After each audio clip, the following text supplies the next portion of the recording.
کہ جب عقل پہ مہریں لگ جاتی ہیں نا بات سمجھ نہیں آتی. اب آپ کسی کو کہہ دیں کہ بھی میلاد شریف بدعت ہے، وہ کہے گا کافر ہے، وہابی ہے. حالانکہ اس میں لڑائی کی کیا بات ہے؟ لڑائی تو جاہل کرتا ہے نا، اس میں لڑائی کی کیا بات؟ دیکھو نا، سارا دین حضور کی زمانے میں آپ کی زندگی میں مکمل ہو گیا یا ناقص رہ گیا؟ نہیں، آپ دیکھیں حرم میں بیٹھو، سیدھی بات کرو. حضور کی زندگی میں دین مکمل ہو گیا یا کچھ بچ گیا 14 صدی کے مولویوں کے لیے؟ اگر دین مکمل ہو گیا اور حضور نے وضو بھی سکھلا دیا، حتیٰ کہ خلال کرنا بھی سکھلایا کہ انگلیوں کے درمیان میں کیسے خلال کرنا ہے، حضور پاک نے مسح کرنا بھی سکھلایا کہ کیسے آگے سے ہاتھ لے جانے پیچھے اور پھر پیچھے سے آگے لے آنے ہیں. حضور صلی اللہ علیہ وسلم نے نماز میں ہاتھ باندھنا بھی سکھلایا، رکوع بھی سکھلایا، سجود بھی سکھلایا.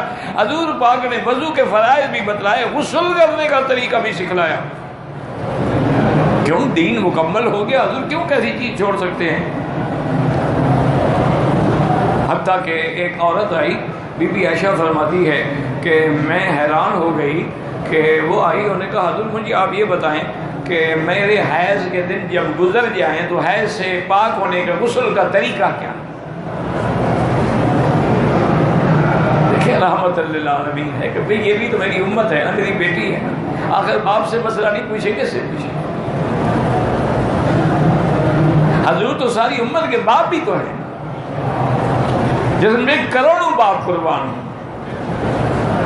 حضور نے فرمایا بیٹی جب تمہارے دن مکمل ہو جائیں، عادت کے پورے ہو جائیں، تو ایک کپاس کا فایا، صاف قسم کی کپاس کا فایا لے کے اس کو اندر رکھ لو تاکہ تسلی ہو جائے دیکھنے کے بعد کہ اس پر خون کا کوئی اثر ہے یا نہیں ہے. وہ کہنے لگی اچھا حضور یہ بتائیں اندر کیسے رکھوں؟ اب اندازہ کریں، بی بی عائشہ فرماتی میں نے پکڑ لیا، کھینچ لیا. انہوں نے کہا اللہ کی بندی تمہیں شرم نہیں آتی حضور سے پوچھو؟ نے کہا کیسے پوچھو؟ میں نے کہا یہ عورتوں کے مسئلے ہیں، مجھ سے پوچھ لو، حضور کی کسی اور بی بی سے پوچھ لو. یعنی جس پیغمبر نے تمہیں غسل جنابت کا اور غسل حیض کا مسئلہ بھی سمجھا دیا ہے،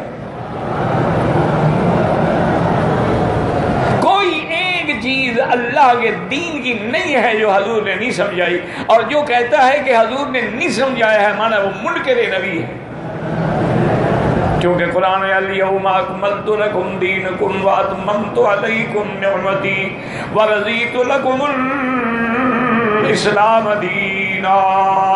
تو جس مدنی نے مرنے کے احکام بھی سکھلا دیے ہیں، قبر کھودنے کے احکام بھی سکھلا دیے ہیں، کفن ڈالنے کے احکام بھی سکھلا دیے ہیں، دفن کرنے کے احکام بھی سکھلا دیے ہیں، اور اگر جنازے میں لڑکا ہے لڑکی ہے تو اس پر دعا بھی سکھلا دی ہے. صرف میلاد نہیں سکھلایا. خدا کا خوف کرو. اگر یہ دین کا حصہ ہے تو اللہ کے نبی نے کیسے نہیں سکھلایا؟ اور اگر یہ دین نہیں ہے تو پھر اس کو دین سمجھنا، ایمان سمجھنا اور اس پر انکار کرنے والوں کو کافر اور وہابی کے فتوے دینا، کیا تم مرو گے نہیں؟ خدا کو جواب نہیں دو گے؟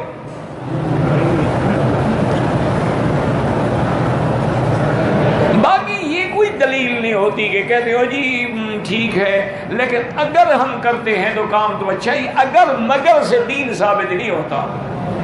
تم مغرب کی 3 رکعتوں کے بجائے اگر 4 پڑھ لو تو کیا ہوگا؟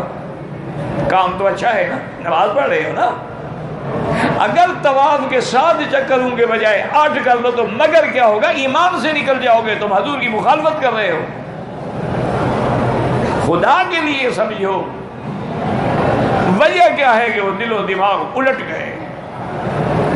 خود جانتے ہیں کہ اس بزرگ کا جنازہ ہم نے پڑھا ہے، کفن ہم نے دیا ہے، اس کی قبر ہم نے کھودی ہے، قبر میں ہم نے رکھا ہے، اور جب 10 میٹر نیچے چلا گیا ہے تو اب وہ حاجت روا بھی بن گیا، مشکل کشا بھی بن گیا، اس سے مدد مانگی جا رہی، یا غوث یا داتا.